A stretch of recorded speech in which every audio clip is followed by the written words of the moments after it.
Does size truly matter? That was the question I found myself asking repeatedly, long after I should have let it go. Initially, I was convinced the answer was no.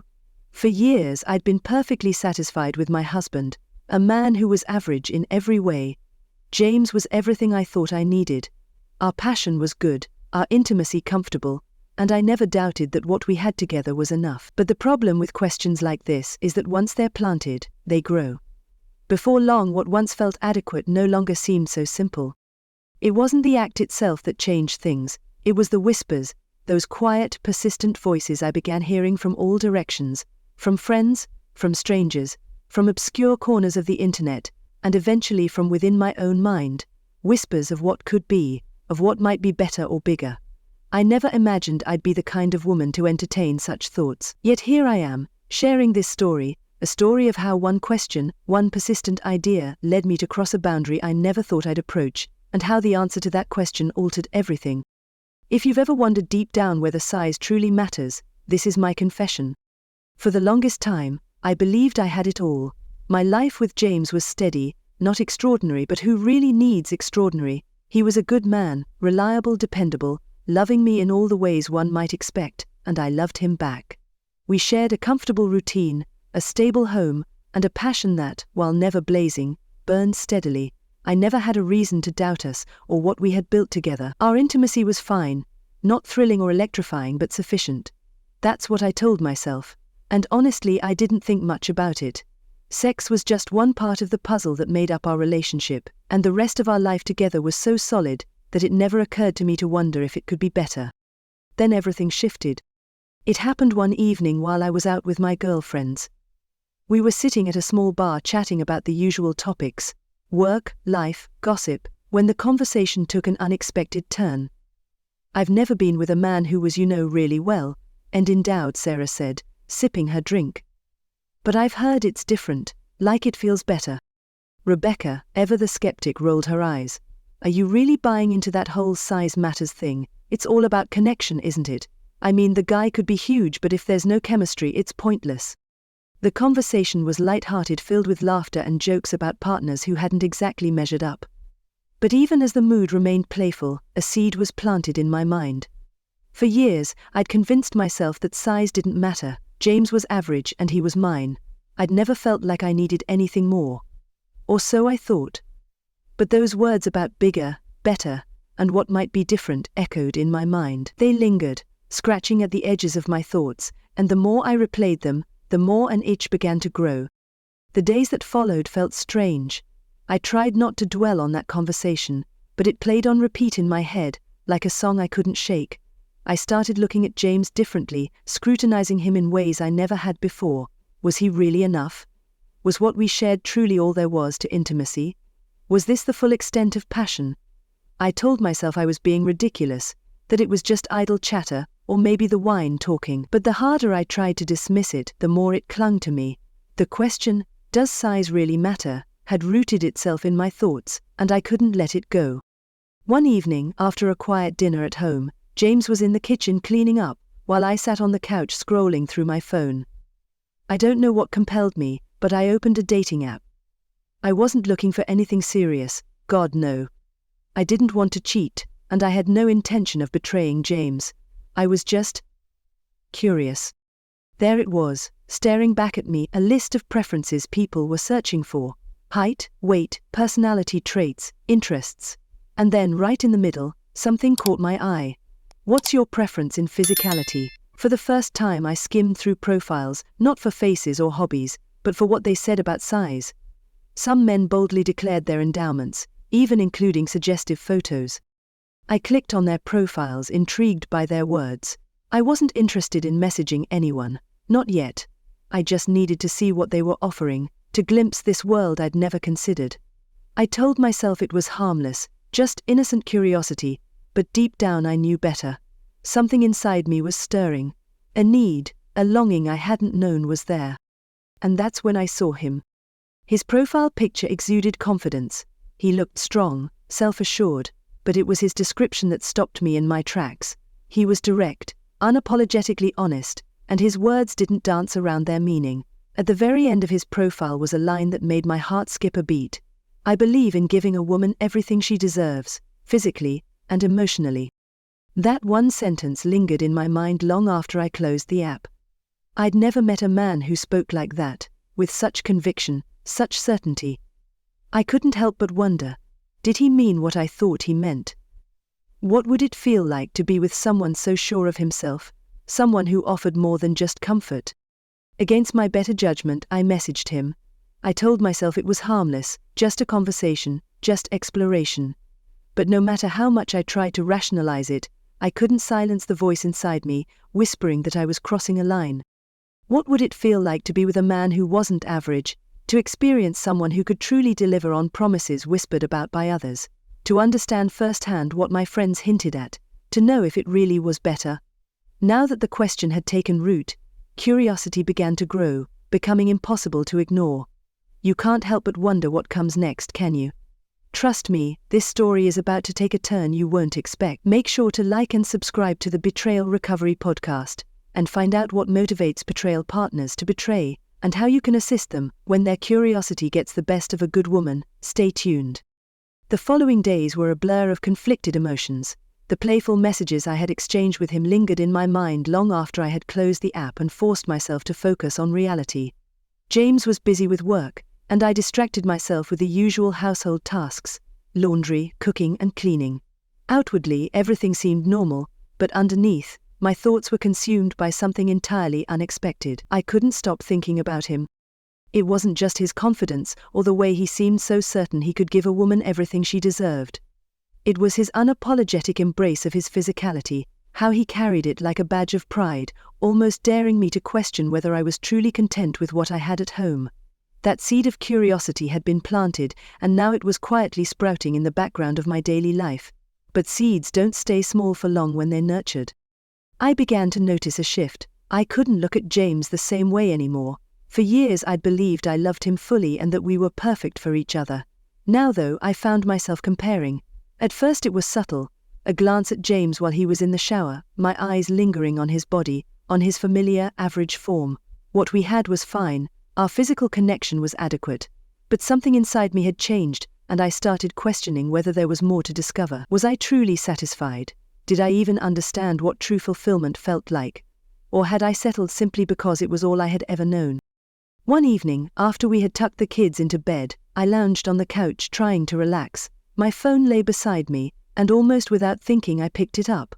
I opened the dating app and revisited the messages I'd exchanged with him, Brad, the man who had caught my attention earlier.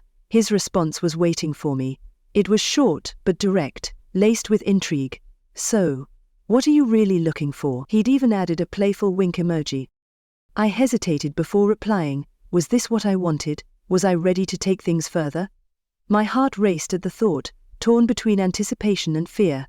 Part of me was desperate to explore the unknown, but another part was terrified of crossing a line I could never undo. I told myself it was just a conversation, nothing serious, a harmless exchange of words, a chance to satisfy my curiosity without actually stepping out of bounds. I convinced myself I wasn't doing anything wrong. So, I typed back, "I guess I'm just curious, wondering if there's more to experience, you know." It was vague, but honest enough. The truth, though, was that I was searching for something specific. I wanted to know if the whispers and rumors were true, if size could really make a difference. His reply came quickly: "Curiosity is good, but once you taste something better, it's hard to go back to average." His words hit me like a jolt. They were bold, almost brash, yet they excited me. There was an electricity in how he spoke, so sure, so confident, so unapologetically himself. I stared at my phone for what felt like an eternity, my fingers hovering over the screen. Should I take this further? Was this dissatisfaction just a fleeting feeling, or was I ready to explore something entirely new? I closed the app and set my phone aside, but his words stayed with me. It wasn't just about physical differences. It was about power, confidence, and the kind of satisfaction I had never dared to imagine. The next morning, I tried to act normal. I made James breakfast, kissed him goodbye as he left for work, and immersed myself in the familiar rhythm of daily life. But no matter how hard I tried, there was a voice in the back of my mind urging me forward, a quiet, insistent whisper pushing me to act. The idea of pursuing this further was tempting. The thought of meeting someone who could give me more, who could provide a heightened sense of satisfaction, was almost impossible to resist. I told myself I wasn't searching for love or even an affair, just an answer. A chance to test the waters, to determine if the rumors about size really mattered.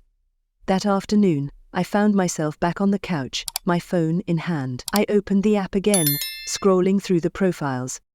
There were plenty of attractive men, fit, muscular and self-assured, but one profile stood out. His name was Alex. He was tall, broad-shouldered, with a chiseled jaw and intense piercing eyes, but it wasn't his appearance that captivated me. It was his description. He didn't just mention physical attraction, he spoke about pleasure.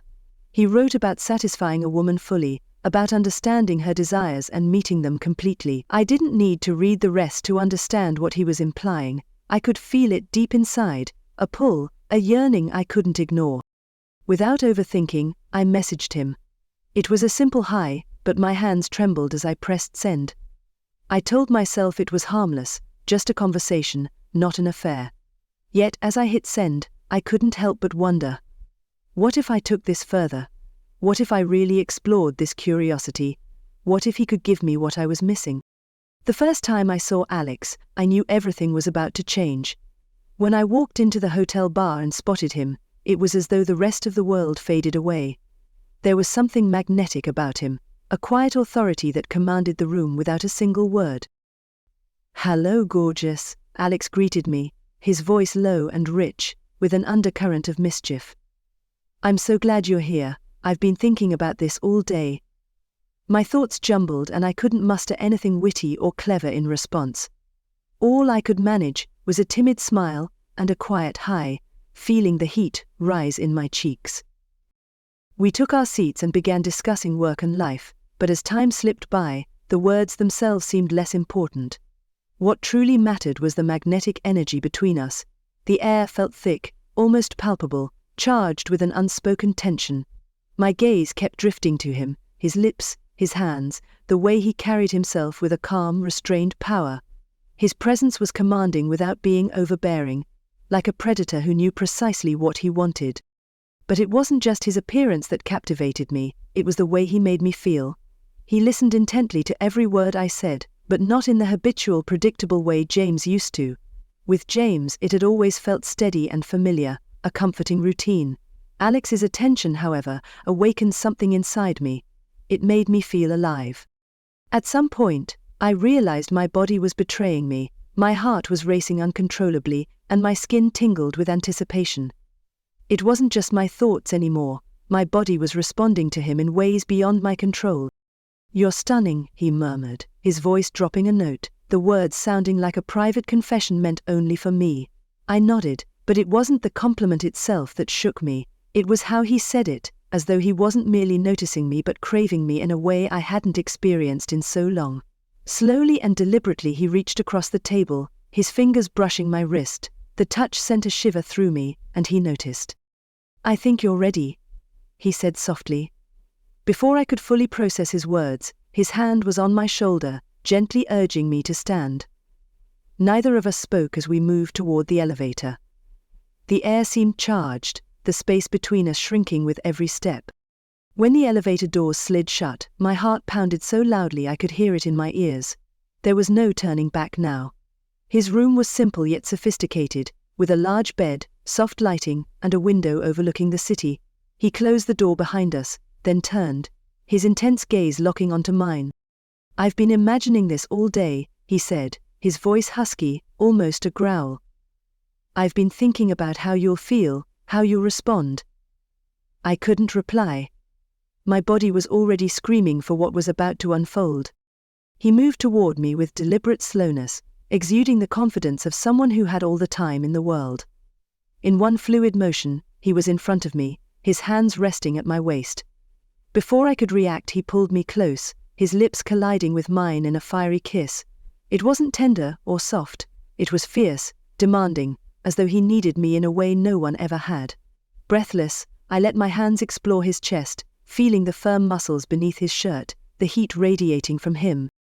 He pulled back for a brief moment, his lips hovering just a whisper away from mine, his eyes burned with hunger. "You have no idea how long I've wanted this," he whispered. Before I could respond, his hand slid down my back, pressing me even closer. The undeniable proof of his desire was impossible to ignore. He was overwhelming, unlike anything I'd imagined. "Is this okay?" he asked, his voice rough, his lips grazing my neck. His breath was hot against my skin. I nodded, unable to form words, already lost in the moment. "Let me show you how amazing it can be," he whispered, before lowering his body onto mine. His hands traveled over every inch of my skin, leaving no part untouched. There wasn't time to think. He moved with purpose, letting me feel every part of him. When he finally slid into me, I gasped, the sensation overwhelming and unlike anything I'd ever experienced. It was more than physical. It felt deeply emotional, as though he was reaching into a part of me that had long been dormant. "Do you like that?" he murmured, his voice thick with desire. I couldn't respond with words, only sensations filled the space between us. Every thrust, every motion, every shift of his hips sent waves of pleasure crashing through me. It was overwhelming in the most incredible way. When he finally pulled back to look at me with that intense gaze, I felt as though the world had paused, time stood still. Then he moved again, faster, deeper, his hands gripping my hips as he took me completely, over and over, until I was lost in the dizzying sensations. I surrendered entirely to him, to the moment, to the way he made me feel. When it was over, we lay tangled in the sheets, both of us catching our breath. I felt a confusing mix of satisfaction and guilt. I had just done something I never thought I would have, crossed a line I swore I wouldn't. Was it worth it? Alex brushed my hair away from my face, his gaze filled with a mix of admiration and desire. "You're incredible," he said softly. "I knew you'd be everything I wanted." Even as I lay there, basking in the afterglow of something so new and intense, doubts began to creep in. Thoughts of James clouded my mind. I needed to leave. This had been a mistake, a one-time thing I told myself as I hurriedly dressed.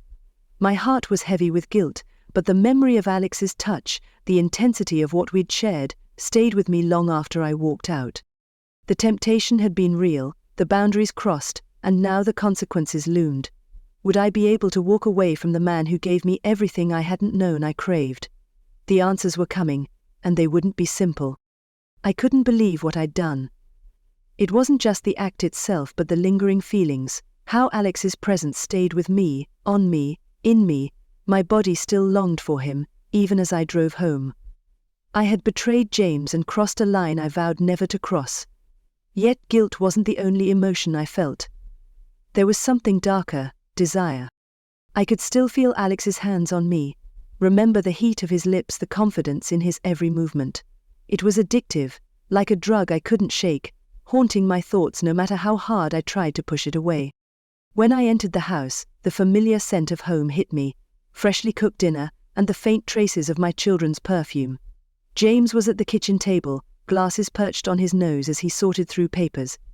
He looked up and smiled warmly. "Hey, babe! How was your day?" His voice was steady, comforting, familiar. For a fleeting moment, it felt like everything was okay.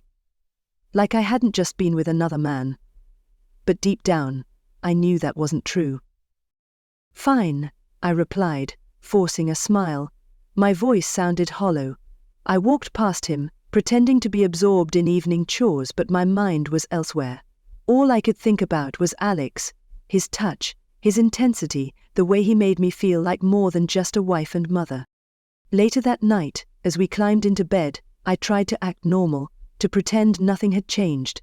I curled up next to James, closing my eyes and ignoring how my body reacted to his touch. It wasn't the same.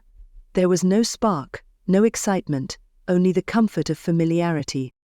James kissed me goodnight, a soft routine peck. I kissed him back, but the gesture felt empty. Lying there, staring at the ceiling, I couldn't help but wonder who I'd become. Had I really needed that moment with Alex? Was it something I could never come back from? And what did it mean about how I felt for James? How could I face him tomorrow, knowing I had felt something so much stronger with someone else?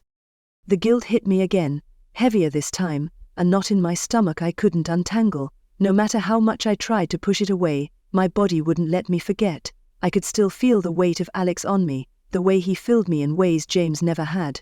Deep down, I understood there was no undoing what had happened, and the harder I tried to convince myself I was content, the more vividly Alex's memory surfaced. The next few days passed in a fog. I went through the motions looking for something to do for work and managing the house, spending time with the kids. But my mind was elsewhere. My hand drifted to my phone more often than it should have, tempted to check for a message from Alex. I resisted because I knew that reaching out would mean crossing a point of no return. Still, every time I closed my eyes, his face appeared, and every time I touched my husband, it felt like my body was searching for something that James could never provide. I felt torn, caught between the comfort and security of my marriage and the raw, undeniable desire Alex had awakened in me. I had crossed a boundary, but now that I had experienced it, I wasn't sure I could go back. Secretly, I started spending more time scrolling through the dating app. It was reckless, but I couldn't help myself. Each profile I viewed, I compared to Alex, his confidence, his boldness, his presence. There was no escaping it. Then, one evening, after an unusually quiet dinner with James, a message popped up on my phone. It was from Alex. "I can't stop thinking about you. When can I see you again?" The words hit me like a punch to the gut. I hadn't expected to hear from him, yet there it was, the temptation I'd been avoiding staring me in the face. I glanced at James, who was engrossed in the TV, oblivious to the turmoil inside me. My fingers hesitated before typing a reply, my voice steady only in my mind. "I don't know, I can't keep doing this." There was a pause, and then Alex's response came. "Don't overthink it. We both know what you want, what we both want." Heat flushed through me at his words, an invitation I struggled to refuse. I kept telling myself I wouldn't go through with it, that I'd stay loyal to James, but deep down I knew the truth. Once you've tasted something forbidden, it's nearly impossible to stop. The days after Alex's message blurred together, a constant struggle between guilt and longing. The temptation to see him again was overwhelming. Even while sitting across from James at the dinner table, laughing at one of his silly jokes, my mind drifted back to the hotel room with Alex. I could still feel the heat of his touch, the weight of him, the way he made me feel alive. I tried to suppress the temptation, convincing myself that I wasn't this person, that I was better than this. But the harder I fought, the stronger the desire became. Alex had awakened something in me, primal, urgent, and impossible to ignore. One afternoon, after an exhausting day, I found myself opening the dating app again. It was reckless, and I knew it, but I couldn't resist. Every thought of Alex ignited a craving to feel the way he had made me feel, desired, alive, more than just a wife and mother. My hands trembled as I scrolled through his profile and reread our messages. His words seemed harmless, but I knew their meaning. He didn't want small talk. He wanted me, and I wanted him just as much. His last message stared back at me, still sitting at the top of the screen. "I can't stop thinking about you. When can I see you again?" I hesitated, my eyes fixed on the screen. It would be so easy to reply, so simple to tell him I wanted to meet, but I had promised myself and James that it wouldn't happen again. Yet here I was, on the verge of crossing the line once more. I inhaled deeply and typed, "I don't know, I don't think I can do this again." Before I could second-guess myself, I hit send. Less than a minute later, my phone buzzed with his reply. "You're lying to yourself. You want this as much as I do. Stop making excuses." His words hit me hard. He was right. I couldn't resist him. And the worst part was that I didn't want to. My eyes stayed on the message for what felt like forever. Part of me wanted to keep fighting the pull, but another part of me was already planning, already imagining how to make it happen. I made my choice. I told James I was running an errand. It wasn't entirely a lie, but it wasn't the full truth either. He didn't question me, he trusted me because I was his wife. As I left, guilt gnawed at me, knowing he had no idea what I was about to do, but guilt quickly gave way to anticipation. When I arrived at the hotel, my hands shook. I stood outside the door, taking a moment to steady myself before knocking. My heart raced, and every part of me trembled with both excitement and nervousness. Alex opened the door, his familiar smile sending a rush through me. Without wasting a moment, he pulled me inside and kissed me, his hands roaming as though he couldn't get enough. "You came back," he murmured against my lips, his voice thick with desire. "I couldn't stop thinking about you," I confessed, my voice barely audible. His hands slid down my back, pulling me closer. "I knew you'd come back. You couldn't stay away," he murmured. It wasn't just the physical pull that drew me to him, it was the way he made me feel, the way he made me crave him. He was like a magnet, tugging me toward him with an irresistible force. I didn't want to resist anymore. After that, words became unnecessary as our bodies took over the conversation. Alex kissed me with urgency, his touch insistent, as though he couldn't wait another moment. His hands roamed everywhere, exploring, caressing, and finding places that had long been neglected. He wasn't like James. Alex was assertive, unrelenting, confident in what he wanted. He didn't ask or wait for approval, he simply claimed what he wanted, and I let him. As he guided me toward the bed, I could feel the heat of his body pressing against mine. My breath hitched as I became acutely aware of his size, realizing that everything I'd heard about him hadn't done him justice. Alex was massive. When he entered me, the sensation was overwhelming, but not painful. No, it was perfect. Every inch of him seemed to fit, filling spaces I didn't know existed, stretching me in ways I hadn't imagined. A moan escaped my lips before I could stop it. "That's it," Alex said, his voice rough as he moved within me. "Let go. Let me show you what you've been missing." And I did. I surrendered completely, letting him take me, allowing him to fill me with a need I hadn't realized I possessed. This wasn't just a physical act, it was emotional, almost spiritual, a connection I had been starving for, a dynamic James had never given me. Alex gripped my hips firmly, pulling me toward him as he drove deeper, harder, the pleasure built into a wave that consumed me entirely. I couldn't think, couldn't speak, couldn't focus on anything but the overwhelming sensation of being completely possessed by him. I lost track of time, of myself, of everything except the moment. With Alex, time ceased to exist. All that mattered was the feeling of being alive in a way I hadn't felt in years. When it was over, we collapsed onto the bed, breathless and spent. A strange combination of satisfaction and guilt washed over me. I had done it again. I had given in to temptation, crossed the line, and betrayed James once more. But in that moment, I didn't care. Not then. Alex rolled onto his side, wrapping an arm around me and kissing the top of my head. "I knew you'd come back," he said softly. I didn't answer. I couldn't. I was too lost in the sensations of what we had just shared. Now I'm sitting here in the stillness of my living room. The house is dim and silent, and James is asleep upstairs, unaware of the chaos inside me. I wish I could say I've found peace, but I haven't. Instead, I'm trapped in a relentless cycle of guilt and longing that refuses to let go. I've asked myself over and over if size truly matters, but I'm not sure it does. Maybe it's more about the connection, the chemistry, and the hunger you feel when someone knows exactly how to make you feel alive. What I shared with Alex, that mattered, the way he touched me, the way he made me feel, it wasn't just about his size, it was deeper than that, something I'm terrified I'll never experience again. Now I'm left questioning everything. What have I done, and what happens next? Do I go back to pretending everything is fine, or do I risk everything to chase a feeling I can't even put into words? I don't have the answers. All I know is that nothing feels the same anymore. Thank you for listening to my story. Maybe you've judged me, or maybe you've understood me. Either way, I hope you've stayed with me until the end, and if you want to know what happens next, if there even is a next, I'll be here. Like, subscribe, and until then, take care.